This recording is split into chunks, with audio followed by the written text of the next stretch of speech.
Start है।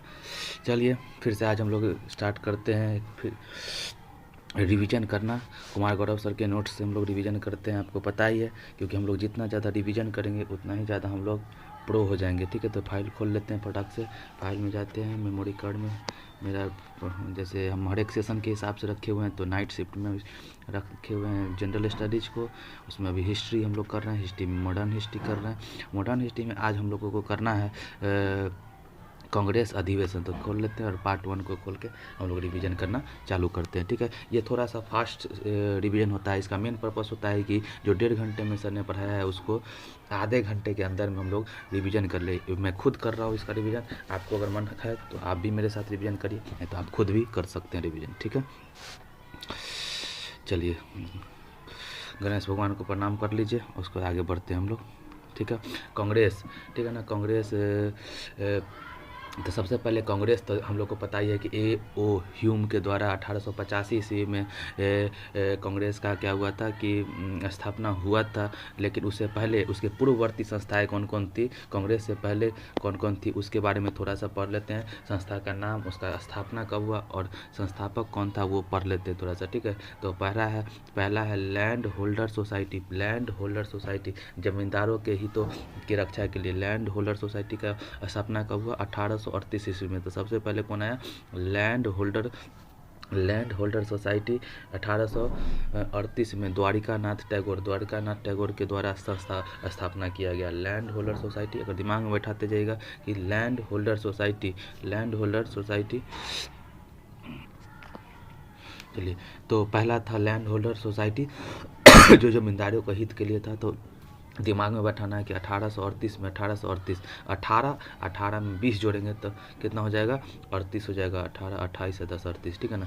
तो 18 में 20 जोड़ देंगे तो 38। तो ये द्वारका नाथ टैगोर जी द्वारा इस्टेब्लिश किया गया। फिर दूसरा में ब्रिटिश इंडिया सोसाइटी तो 1851 तो 1951 में क्या हुआ था, लगभग 1950 में अपना देश आज़ाद हुआ था। उसे 100 साल पहले तब मोटा मोटी 1851 में राधाकांत देव के द्वारा ब्रिटिश इंडियन सोसाइटी 1851 में राधाकांत देव के द्वारा, ठीक है ना। और ईस्ट इंडिया सोसाइटी, उसके बाद ईस्ट इंडिया सोसाइटी आ गया 1866 में 1866 में ईस्ट इंडियन सोसाइटी, जिसको दादा भाई नौरोजी ने लंदन में स्टार्ट किया, ठीक है ना। ईस्ट इंडियन एसोसिएशन का एस्टेब्लिशमेंट कब हुआ, 1866 में दादा भाई नौरोजी ने लंदन में किया। उसका पूना सार्वजनिक सभा रहना 1870 में पूना सार्वजनिक सभा हुआ, जिसके कौन, महादेव गोविंद रनाडे, ठीक है ना, महादेव गोविंद रनाडे ने किया था पूना सार्वजनिक सभा का। महादेव गोविंद रनाडे। उसका इंडियन लीग 1875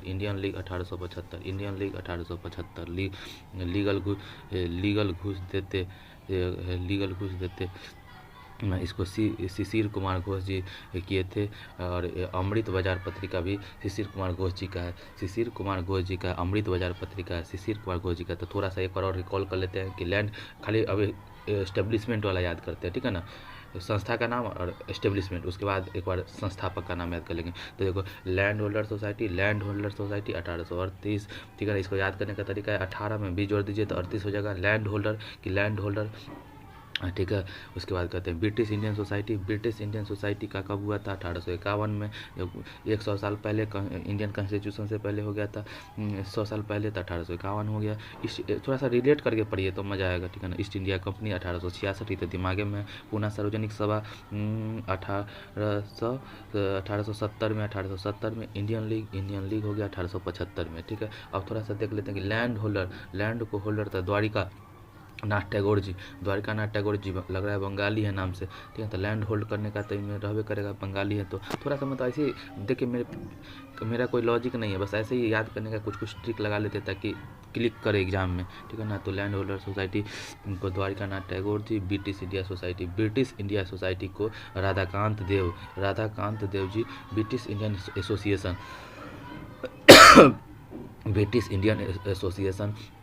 राधाकांत देव। ईस्ट इंडिया एसोसिएशन दादा भाई नौरोजी। ईस्ट इंडिया एसोसिएशन दादा भाई नौरोजी लंदन में, याद हो गया। पूना सार्वजनिक सभा महादेव MG रनाडे,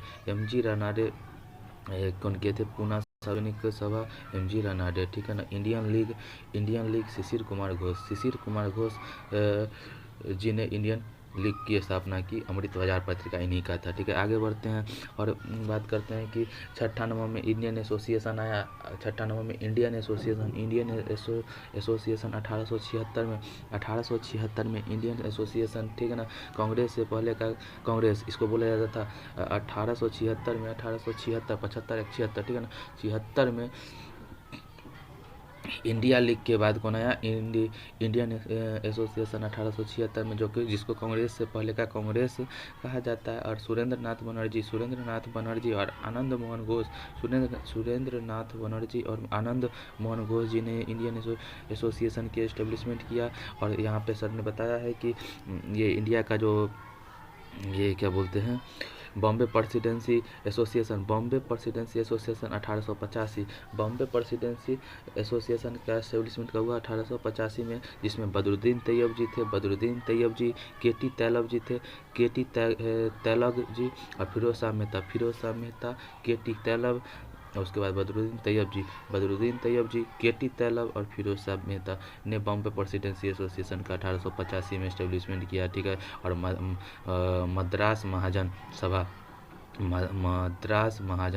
1884, तो 1885 में तो हो गया था इंडियन कांग्रेस का। तो उससे एक साल पहले कौन हुआ? मद्रास महाजन सभा 1884 में, जिसमें कौन कौन थे? वी राघवाचारी, आनंद चार्लू, उसका सुब्रमण्यम अय्यर, ठीक है ना। तो सुब्रमण्यम अय्यर, आनंद चार्लू, बी राघवाचारी, ये सब कौन थे? मद्रास महाजन सभा के 1884 में। और उससे पहले उसका एक साल मतलब जिस साल क्या बोलते हैं कि ये कांग्रेस का एस्टेब्लिशमेंट हुआ 1885 में, ठीक है। उसी साल बॉम्बे प्रेसिडेंसी एसोसिएशन का एस्टेब्लिशमेंट हुआ। कौन कौन थे? बदरुद्दीन तैयब जी, केटी तैलग जी, फिरोज शाह मेहता, ठीक है ना। आगे बात करते हैं कि कांग्रेस का स्थापना कब हुआ? 28 दिसंबर 1885 को, 28 दिसंबर 1885 में। 1885 में माने कि उस साल का अंत हो रहा था, 28 दिसंबर हो रहा था, ठीक है ना। 28 दिसंबर साल का अंत में हुआ, ठीक है ना। 1885 के साल के अंत में 28 दिसंबर को हुआ, ठीक है। जिसके संस्थापक A.O. ह्यूम थे, ठीक है ना। जो कांग्रेस के महासचिव जनरल सेक्रेटरी रहे 1885 से लेके 1906 तक, जब तक बंगाल विभाजन हुआ ना, उससे एक साल बाद तक रहे, ठीक है ना। आगे बात करते हैं, ये कहाँ के रहने वाले थे? A.O. ह्यूम स्कॉटलैंड के रहने वाले थे। उनका इनकी जीवनी को, ठीक है ना, ये एक सिविल सर्वेंट थे, और जो कि उनकी जीवनी को विलियम बेडरवन ने लिखा। विलियम बेडरवन ने लिखा, ठीक है ना। और बात करते हैं कि ये जो A.O. ह्यूम है वो कांग्रेस के अधिवेशन के कभी भी अध्यक्ष नहीं रहे, ठीक है ना। और कांग्रेस को दादा भाई नौरोजी ने भारतीय राष्ट्रीय कांग्रेस नाम दे दिया, ठीक है ना। दादा भाई नौरोजी ये बुढ़ाऊ जो थे जो समझ गए ना, वो दादा भाई नौरोजी उन्होंने कांग्रेस का नाम बदल के कर दिया भारतीय राष्ट्रीय कांग्रेस। तो भारतीय राष्ट्रीय कांग्रेस का क्या बोलते हैं कि नाम बदले कौन? दादा भाई नौरोजी, ठीक है ना। 1885 में क्या कहते हैं कि साल के अंत में 28 दिसंबर को क्या हुआ? कांग्रेस का स्थापना हुआ। उसके संस्थापक A.O. ह्यूम थे, जो कि एक एक्स सिविल सर्वेंट थे और कांग्रेस के महासचिव भी रह चुके थे 1885 से 1906 के बीच में, ठीक है ना। और कांग्रेस के अधिवेशन के कभी भी अध्यक्ष नहीं रहे। और विलियम बेडरवन ने इनकी जीवनी लिखे थे, जो कि ह्यूम स्कॉटलैंड के रहने वाले थे। यही बात है। आगे बढ़ते हैं। अगला है पहला अधिवेशन 1885 में हुआ, ठीक है ना। पहले स्थान पूना में डिसाइड हुआ था, बाद में चल के वहाँ पर प्लेग उलेग कुछ बढ़ गया तो बॉम्बे में शिफ्ट हो गया। पूना से बॉम्बे चला गया। 1885 में स्थान जो डिसाइड हुआ था पुणे हुआ था, उसके बाद बॉम्बे चला गया। और कहाँ पे? उसमें तेजपाल संस्कृत कॉलेज में हुआ। तेजपाल संस्कृत कॉलेज जगह का नाम है, ठीक है ना। इसके अध्यक्ष व्योमेश चंद बनर्जी थे। प्रतिनिधि 72 लोग इसमें शामिल हुए। प्रतिनिधि टोटल कितना थे? 72। वायसराय डफरिन थे, क्योंकि डफरिन के दिमाग की उपज ही कांग्रेस को कहा जाता है, ये बात पता है। उसमें भारत के सचिव कौन थे? क्रॉस थे। क्रॉस और डफरिन मिलकर क्रॉस और डफरिन माने डफर होता है ना, डफर तो डफर क्रॉस, उसका दिमाग में क्रॉस लगल रहता है, माने कि जो डफर होता है, मूर्ख होता है, उसके दिमाग में क्रॉस लगल रहता है, बस ऐसे याद कर लीजिए। 72, ठीक है ना, 72 क्या कहते हैं कि 72 प्रतिनिधि शामिल हुए और व्योमेश चंद्र बनर्जी इसके पहले अध्यक्ष थे। पहले पुणे में क्या बोलते हैं कि पहले पुणे में डिसाइडेड था, बॉम्बे में प्लेग उलेग कुछ बीमारी फैल गया था, महामारी यार कुछ हुआ था, तो बॉम्बे में शिफ्ट हो गया।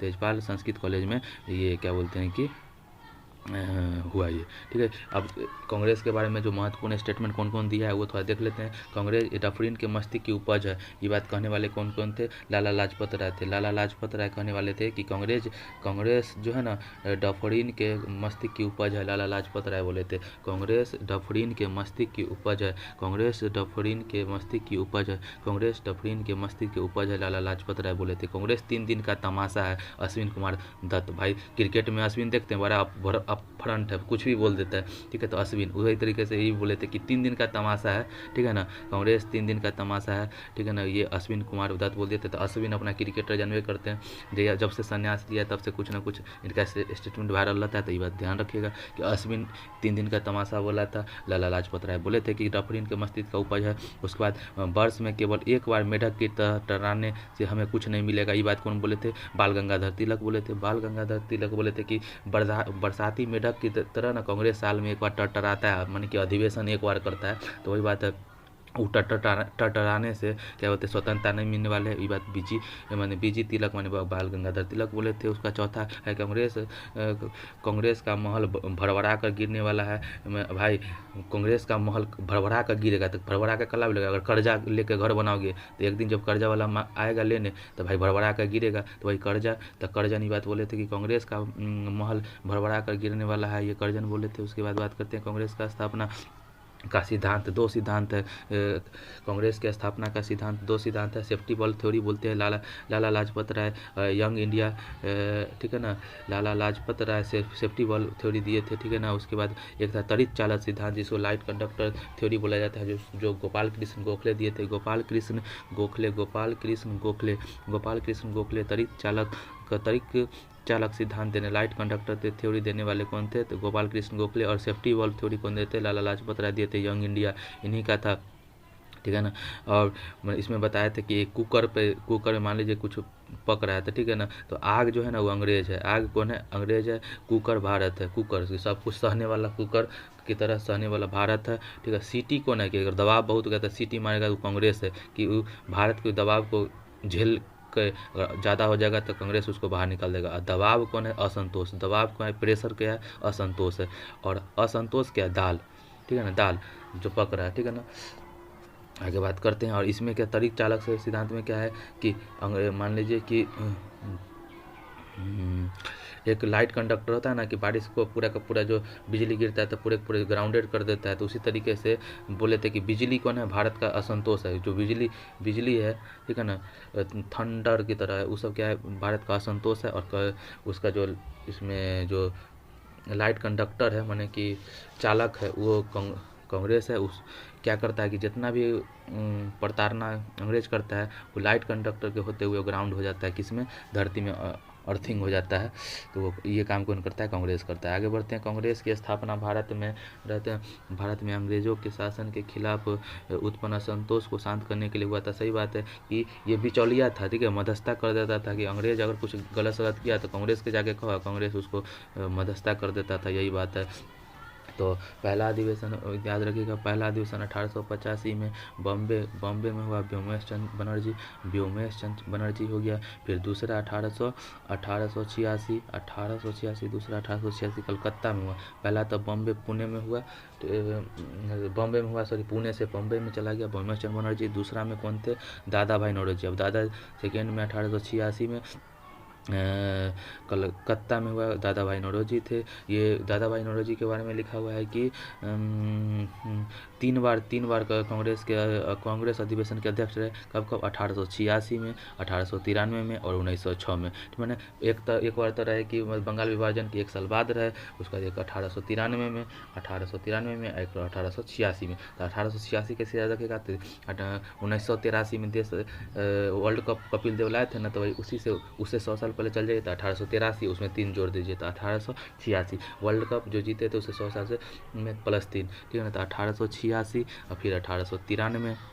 एगो तो इसका तो कोई लॉजिक नहीं मिल रहा है, लेकिन 8 1 9 और 9 3, तो वही बात है कि 1893 याद रखिए थोड़ा सा, 1893, ठीक है ना। जिनको grand old man of India कहा जाता है, grand old man of India का संज्ञा किसको दिया जाता है, दादा भाई नौरोजी को दिया जाता है, जिसको वयोवृद्ध नेता भी कहा जाता है। जो पॉवर्टी, इनकी पुस्तक का नाम था poverty un British rule in India, poverty un British rule in India, जिसको और इन्होंने बताया था इसमें कि प्रति व्यक्ति आय राष्ट्रीय आय की, मतलब कि प्रति व्यक्ति आय राष्ट्रीय आय की पहली बार गणना इन्होंने किया था, ठीक है ना। और बात करते हैं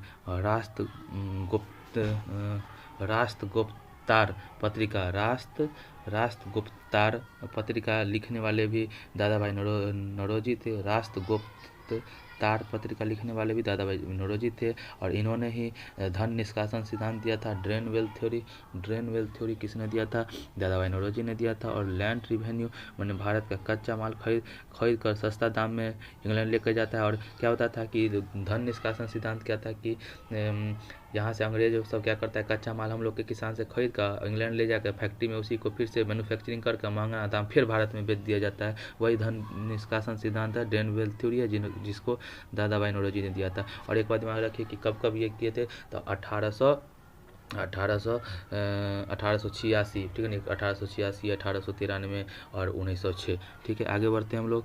उसका तीसरा तो देखो 85, 86, 87 में कौन, बदरुद्दीन तैयब जी आ गए। बदरुद्दीन तैयब जी जो कि पहले मुस्लिम थे। तो सबसे पहला कौन था, सबसे पहला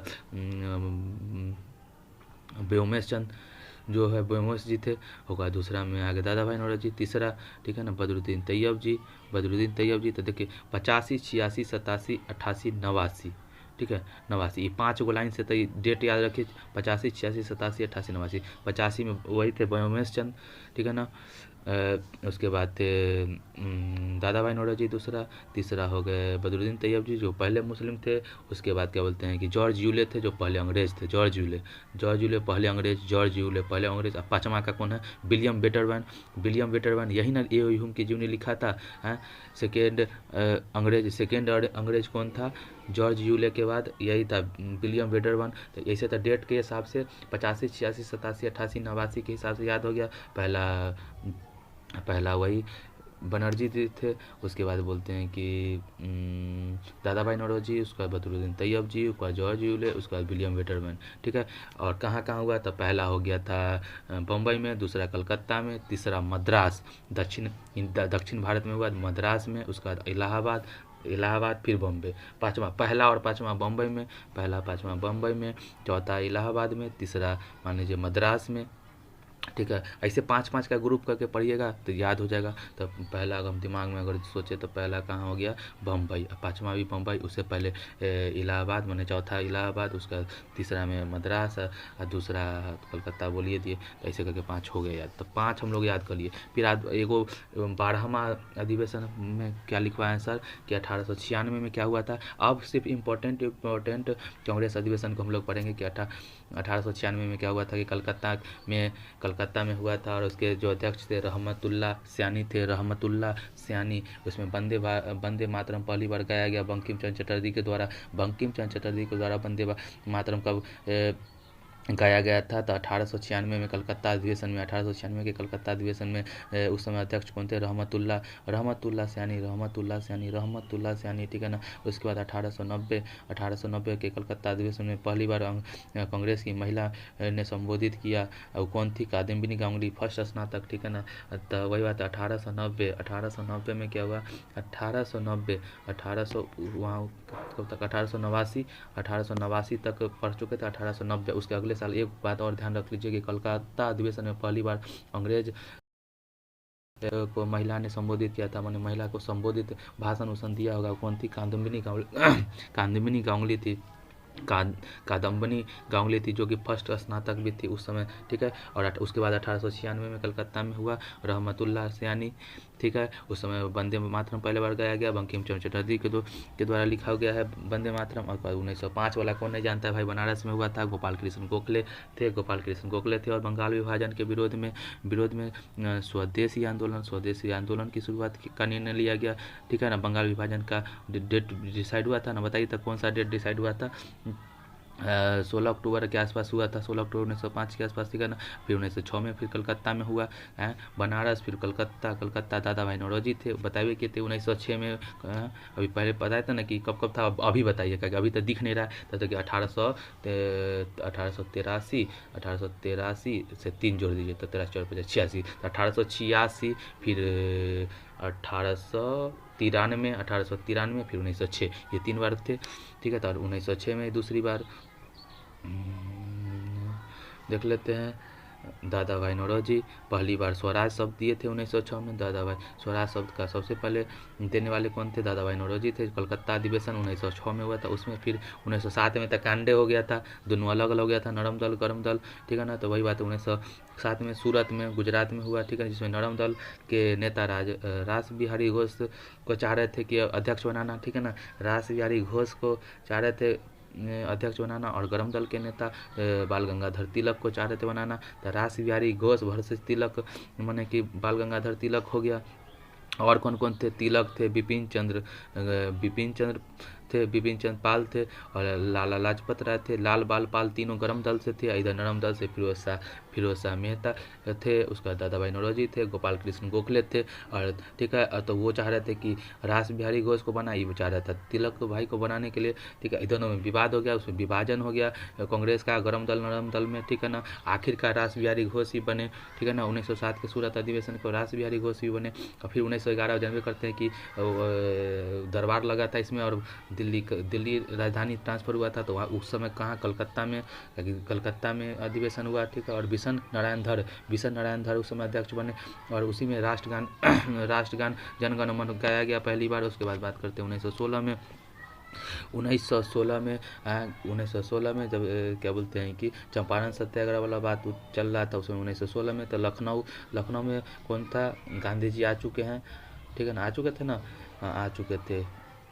तो 9 जनवरी 1900 कब आए थे? 1900 कब? 15 में ना। तो उसके बाद 1916 में जो उसके अगले साल कौन? अंबिका चंद मजूमदार अध्यक्ष बने लखनऊ में, ठीक है ना। लखनऊ अधिवेशन 1916 में हुआ, ठीक है ना। अंबिका चंद मजूमदार, ठीक है ना, जिसमें नरम दल और गरम दल को विलय हुआ, फिर से मिलाया गया इनको, ठीक है ना। और तिलक ने बोला था कि स्वराज मेरा जन्मसिद्ध अधिकार और हम इसे लेकर रहेंगे। कौन बोले थे? तिलक बाल गंगाधर तिलक बोले थे। और कांग्रेस और मुस्लिम लीग के मध्य पैक्ट हो गया।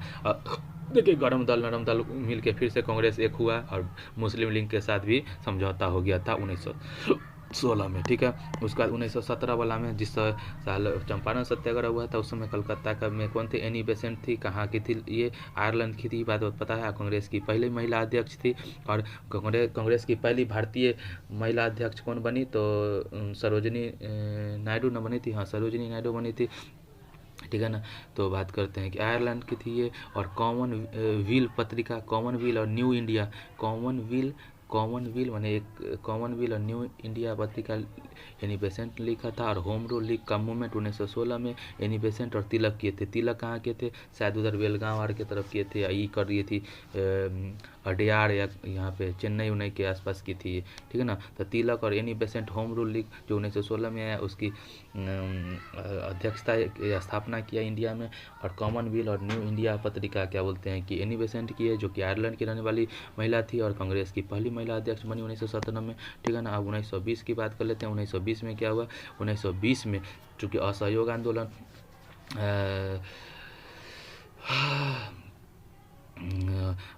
आंदोलन का इसी में बात चला था, ठीक है ना। सितंबर माह में हुआ, ठीक है। 2 ठो हुआ तो क्या एक अचानक से कि लाला लाजपत की बाल गंगाधर तिलक की, हाँ लाला लाजपत राय की मृत्यु हो गया था, ठीक है। तो उसी के गुस्सा आ गए थे गांधी जी, और कहे कि नहीं एक विशेष अधिवेशन बुलाया, और कलकत्ता में बुलाया गया, और असहयोग आंदोलन का अनुमति मिल गया। उसके बाद दोबारा जो नॉर्मल तरीके से जो होता है वो नागपुर में हुआ। नागपुर में जिसको बी राघवाचार्य ने नागपुर में किया। वी राघवाचार्य ने नागपुर में किया और देसी रियासतों के लिए नीति बनाया। देसी रियासतों के लिए नीति बनाने वाला नागपुर में जिस साल असहयोग आंदोलन हुआ ना, उसका जो सेकेंड वाला हुआ, जो परमानेंट नॉर्मल तरीके से होता है अधिवेशन, वो बी राघवाचार्य उसका अध्यक्ष बने नागपुर में। उसी में देसी रियासतों के लिए नीति बनाया गया और जो स्पेशल सत्र बुलाया गया था लाला लाजपत राय की मृत्यु के बाद कलकत्ता में बुलाया गया था। असहयोग आंदोलन की अनुमति इसमें मिल गया। उसके बाद 1924 वाला में तो सब जानता है कि बेलगांव कर्नाटक में क्या हुआ था कि अधिवेशन हुआ था, जिसमें एकमात्र अधिवेशन 1924 का ही था, जिसमें महात्मा गांधी क्या बोलते एक अधिवेशन के अध्यक्ष बने थे, ठीक है ना। उसका 1925 में अब यहाँ पे आ जाएगी सरोजिनी नायडू, ठीक है ना, जो कि कानपुर में अधिवेशन हुआ और सरोजिनी नायडू इसके अध्यक्षता की और कांग्रेस की पहली भारतीय महिला अध्यक्ष बनी 1925 में, याद है हम लोग को। फिर 1929 में तो भाई मोतीलाल नेहरू आ जाएंगे। इसमें लाहौर अधिवेशन हुआ, मोतीलाल करें जवाहरलाल नेहरू इसके अध्यक्षता किए और महात्मा गांधी ने पहली बार पूर्ण स्वराज की मांग की, ठीक है। महात्मा गांधी ने, ठीक है ना, पहली बार पूर्ण स्वराज की मांग की, ठीक है ना। और लाहौर किस नदी के किनारे है? रावी नदी के किनारे है। और 26 जनवरी 1930 को पूर्ण स्वराज दिवस मनाया गया। 26 जनवरी 1930 को पूर्ण स्वराज दिवस मनाया गया, ठीक है। तो और क्या बोलते हैं कि दांडी यात्रा का शुरुआत भी यहीं से हुआ। दांडी यात्रा का शुरुआत यहीं से हुआ और सविनय अवज्ञा आंदोलन 1930 का स्टार्ट दांडी मार्च के तुरंत बाद हो गया था, ठीक है। और पंडित जवाहरलाल नेहरू भी दादा भाई नौरोजी की तरह 3 बार कांग्रेस के अधिवेशन के अध्यक्ष रहे। कब एक तो 1929 लाहौर अधिवेशन 1929, फिर 1936 और 1937, 2 बार लगातार रहे 1936-37, 2 बार लगातार 1936-37 में, एक बार 1929। तो 1929 फिर 36-37, ठीक है ना। तो पहला बात तो लाहौर वाला तो सबको याद होगा कि 1929 में लाहौर, उसके बाद लखनऊ, उसके बाद फैजपुर महाराष्ट्र। तो फैजपुर, लखनऊ, लाहौर, लखनऊ, लाहौर, ललफ, ठीक है ना। फल माने फल भी याद कर लेगा तो जगह था, नीचे से अगर स्टार्ट करोगे तो तो ऐसे ही याद कर लेंगे हम लोग फल। तो फ से हो गया फैजपुर, ल से लखनऊ, ल से लाहौर। तो लाहौर वाला तो पहला याद है, एक और ल से याद कर लेंगे लखनऊ, और होगा फ से फैजपुर महाराष्ट्र। हो गया बात खत्म। उसके बाद चलिए आज के रिवीजन सेशन में इतना ही, फिर मिलते हैं नए पार्ट में, ठीक है। धन्यवाद।